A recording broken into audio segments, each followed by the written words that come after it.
One day, I've read an article talking about the discovery of a new substance that saved the life of millions of people. It's unusual and sounds interesting, right? Do you want to know what this substance is? So let's go back in time to 1921 when Frederick Grant Banting and the student Charles Best discovered insulin at the University of Toronto in Canada and saved the life of many people who had diabetes. That's exciting. But tell us, what does insulin mean? Insulin is a peptide hormone produced by beta cells of the islets of Langerhans in pancreas. Undoubtedly, is one of the most important hormones in the body because it plays a major and crucial role in balancing blood glucose concentration. And how does insulin work? It's a good question. When the food we eat has been digested, the blood glucose rises. Besides, the pancreas secretes the right amount of insulin that fits into little locks in cell walls called receptors. Once insulin opens the receptors, the glucose enters cells through a glucose channel. So insulin is like a key that opens a lock.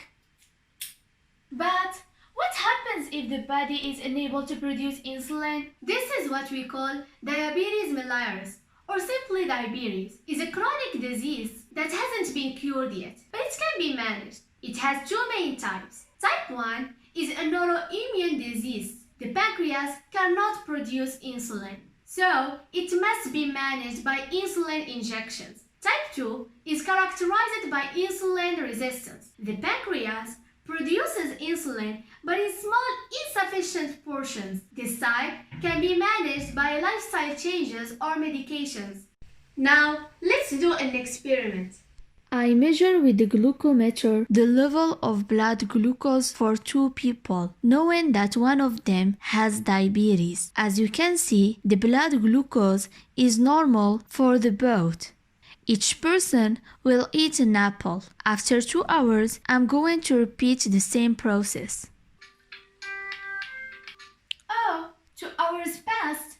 Let's measure again. The blood glucose concentration is normal for the first person, but it's high for the one who has diabetes because his body doesn't produce insulin, so he needs an insulin injection. So, are you an overweight person? Do you feel weak all the time? If it is yes, you must control yourself to avoid getting diabetes. And remember, be safe and take care of your health.